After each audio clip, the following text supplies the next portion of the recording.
بسم اللہ الرحمن الرحیم۔ قرآن کریم نے جہاں یتیم کا مال کھانے کو بہت بڑا جرم قرار دیا ہے، اس پر تو کئی بار بیان ہو چکا۔ ان الذین یأکلون اموال الیتامی ظلما انما یأکلون فی بطونہم نارا، جو لوگ یتیم کا مال کھاتے ہیں وہ اپنے پیٹ میں جہنم کی آگ بھر رہے ہیں۔ یتیم کا مال کسے کہتے ہیں؟ آپ کے رشتہ داروں میں کسی کا انتقال ہو گیا، جیسے بعض دفعہ سگے بھائی کا انتقال ہو جاتا ہے تو اس کی نابالغ اولاد کے لیے وراثت کو محفوظ نہیں کیا جاتا۔ جو دوسرے بھائی ہیں وہ اپنے بھائی کی وراثت کھا جاتے ہیں، یا ایسا ہوتا ہے بعض دفعہ کہ بڑا بھائی چھوٹے بھائیوں کی وراثت کھا جاتا ہے جو نابالغ بچے ہیں۔ تو ان دونوں کے بارے میں قرآن نے فرمایا کہ جو اس طرح حرکت کر رہا ہے، بڑا بھائی کھاتا ہے چھوٹے بھائی کی وراثت، یا چچا اپنے بھتیجے کی وراثت کھا جاتا ہے، تو یہ وراثت کا مال نہیں کھا رہے بلکہ اپنے پیٹ میں جہنم کے انگارے ڈال رہے ہیں۔ تو یہ تو کبیرہ گناہ ہے۔ تو اس کے ساتھ ساتھ یتیم پر احسان کرنا یہ بہت بڑی فضیلت ہے۔ حدیث میں اس کی بہت فضیلت وارد ہوئی ہے۔ آپ صلی اللہ علیہ وسلم نے اپنے عمل سے بھی اس کی ترغیب دی اور اپنے قول سے بھی، کہہ کے بھی ترغیب دی اور عمل بھی کر کے دکھایا۔ آپ صلی اللہ علیہ وسلم نے فرمایا انا وکافل الیتیم یتیمی کذا، صحیح بخاری مسلم کی حدیث ہے کہ میں اور یتیم کی کفالت کرنے والا فی الجنتی کذا، جنت میں اس طرح ہوں گے، اور شہادت کی انگلی اور درمیانی انگلی کو آپ نے ملایا کہ جو شخص یتیم کی کفالت کرے گا وہ میرے ساتھ جنت میں اس طرح ہوگا۔ یتیم کسے کہتے ہیں؟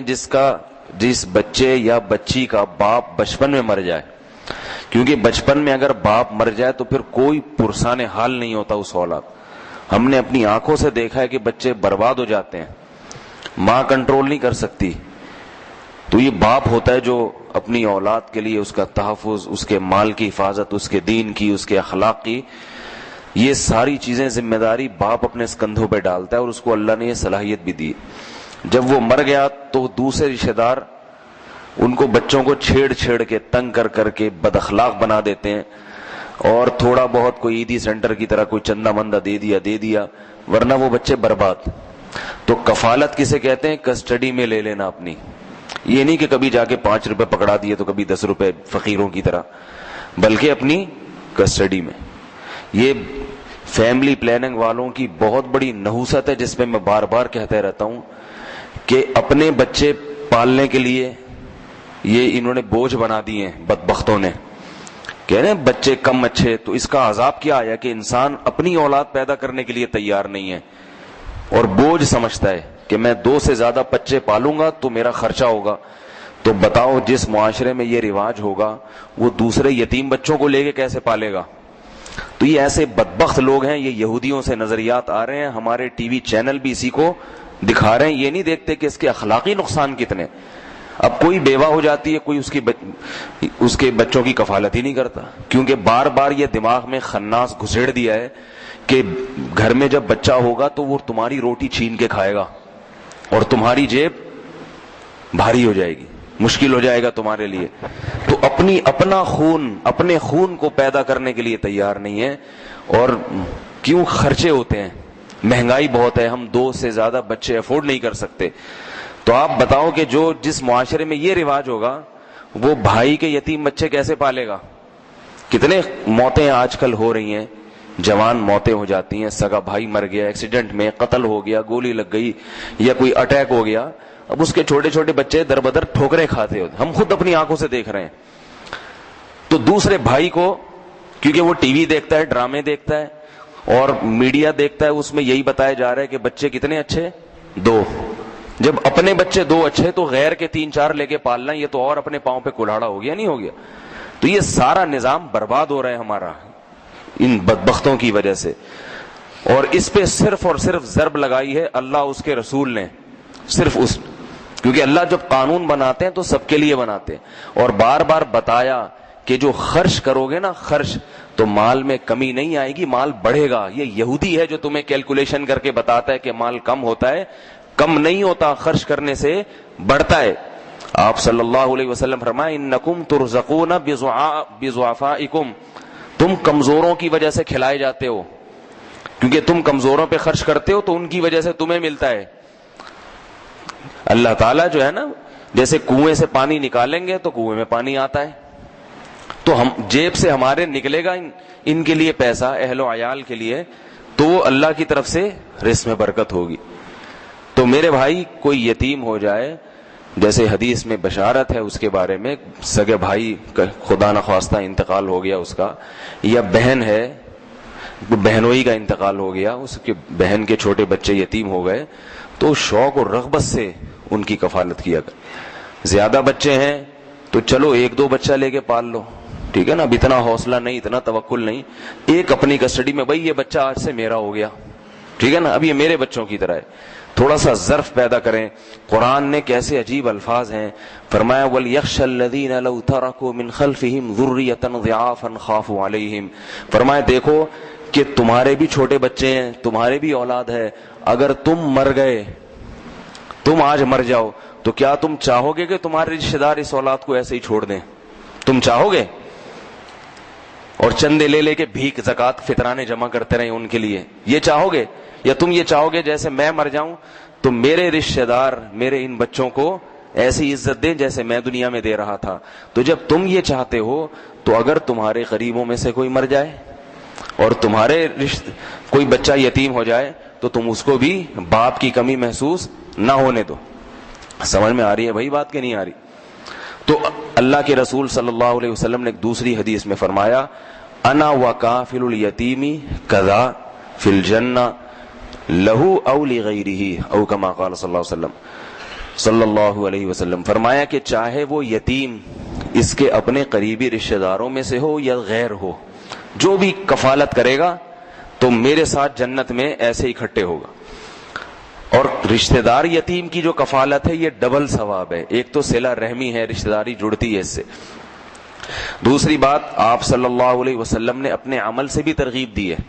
ایک روایت میں آتا ہے, مجھے اس حدیث کی سند کی پوری تحقیق نہیں ہے, لیکن ایک بچپن میں حدیث پڑھی تھی کہ جس نے یتیم کے سر پہ ہاتھ پھیرا, یتیم بچے کے سر پہ, بچہ ہو یا بچی ہو, تو ہاتھ کے نیچے جتنے بال آئیں گے اللہ اتنی نیکیاں اسی وقت عطا کریں گے اس کو. اور آپ صلی اللہ علیہ وسلم نے خود بھی اس پہ عمل کیا ہے. بتاؤ محمد صلی اللہ علیہ وسلم سے زیادہ مسکین غریب کون تھا؟ ہے بھائی, یہ فیملی پلاننگ والے بدبخت ہوتے تو یہ تو ہمیں کہہ رہے ہیں نا, ہم تو صبح و شام کباب پراٹھے کھا رہے ہیں, ابھی سحری میں کیا کیا نہیں کھایا اور افطاری میں کیا کیا نہیں رکھا ہوگا. یہ غریبوں کے حالات ہوتے ہیں. پکوڑے الگ, سموسے الگ, اور دہی بڑے الگ, اور جلیبیاں الگ, اور کھانا الگ, اور پھر مغرب کے بعد کھانا الگ, اور عشاء کے بعد کھانا الگ. پھر بھی بھوکے ننگے رہتے ہیں ہر وقت, پھر بھی بھوکے کہ نہیں اولاد نہ ہو ہماری, خرچہ ہو جاتا ہے آج کل, اولاد نہ ہو, اولاد نہیں چاہیے ہمیں, تو اولاد روکو, بریک لگاؤ. یاد رکھو علماء نے لکھا ہے کہ رزق کی تنگی کے خوف سے نسل روکنا یہ کبیرہ گناہ ہے. رزق یہ اللہ پہ الزام ہے, یہ اللہ پہ الزام ہے. آپ اللہ پہ الزام لگا رہے ہو کہ وہ اللہ نہ مجھے پالا, اس نے مجھے بھی بھوکا ننگا رکھا, اور اب میری اولاد ہوگی تو اس کو بھی مار دے گا ایسے ہی. تو یہ کہاں میڈیا آپ کو لے کے جا رہے ہیں, ان کی باتوں میں نہ ہو. دیکھو سب سے مسکین کون تھے؟ محمد صلی اللہ علیہ وسلم. کھانے کو روٹی نہیں, گھر میں آتے تھے تو یہ نہیں پوچھتے تھے کہ کیا پکائے. ہم جب گھر میں آتے ہیں تو یہ پوچھتے ہیں کیا پکائے. جب نبی گھر میں آتے تھے پوچھتے تھے کچھ ہے یا نہیں ہے. کیا تو بہت بات کی چیز ہے, کچھ بھی ہو کھانے کو. امی عائشہ فرماتی ہے تو کھا لیتے, فرماتی ہے نہیں ہے تو پھر روزے کی نیت کر لیتے. تو اتنے مسکین. لیکن نکاح کا پیغام بھیج رہے ہیں ام سلمہ رضی اللہ عنہا کو, وہ بیوہ ہو گئی تھی, ان کو نکاح کا پیغام بھیجا.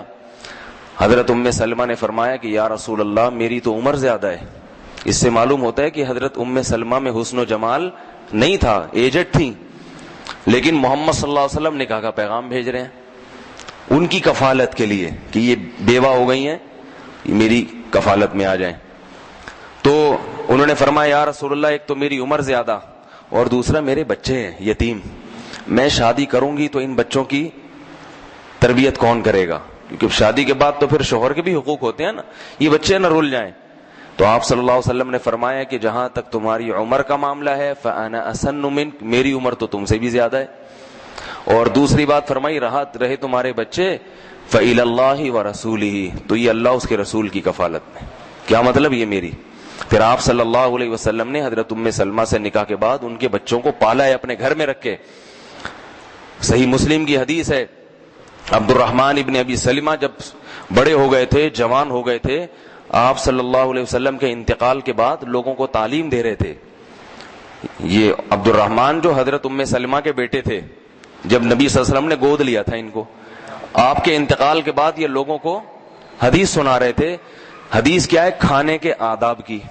فرماتے ہیں کنت ربیب النبی صلی اللہ علیہ وسلم، میں نبی کی تربیت میں، ربیب سوتیلے بیٹے کو کہتے ہیں عربی میں نبی کے بیٹا تھا، ربیب تھا۔ وکنت فی حجر النبی صلی اللہ علیہ وسلم، نبی کی گود میں تھا، اور آپ مجھے کھانے کے آداب سکھا رہے تھے۔ کل مما یلیک واذکر اسم اللہ، کہ جب کھانا کھاؤ اپنے سامنے سے کھاؤ اور اللہ کا نام لے کے کھاؤ۔ تو یہ کھانے کے آداب میں محدثین حدیث ذکر کرتے ہیں۔ تو میں یہ کہتا ہوں جہاں اس سے کھانے کا سنت ہونا ثابت ہوتا ہے کہ کھانا اپنے سامنے سے کھانا چاہیے اور بسم اللہ پڑھ کے، وہاں کسی بیوہ سے نکاح کر کے اس کے یتیم بچے کو پالنے کی سنت بھی ہوتی ہے کہ نہیں ہوتی؟ سمجھ میں نہیں آئے گی یہ بات، کیونکہ غریب ہے نا، غریب بہت ہیں، خرچے بہت ہیں آج کل۔ کل جو ہم نے تلاوت کی ہے نا، اس میں شعیب علیہ السلام نے اپنی قوم کو سمجھایا تھا کہ ناپ تول میں کمی نہ کرو۔ کیوں؟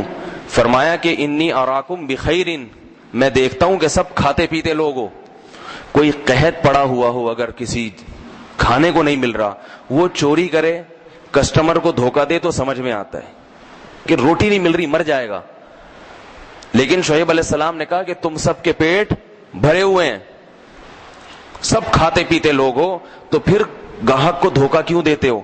تو بھائی یہ بات یہاں بھی فٹ ہوتی ہے کہ سب کھا پی رہے ہیں، تو پھر یہ غربت کی باتیں کہ ہم نہیں پال سکتے، ہم بس اپنی توند لے کے قبر میں جائیں گے، اس کو جہنم کی آگ سے بھریں گے، اور اس کے علاوہ ہم کسی کے پیٹ کے ذمہ دار نہیں ہیں، تو یہ باتیں اللہ کو ناپسند لگتی ہیں۔ اللہ رزق چھین لے گا، تبھی تو دیکھو کہ اتنا رزق برس کے بھی دلوں میں تنگی اللہ نے پیدا کر دی ہے۔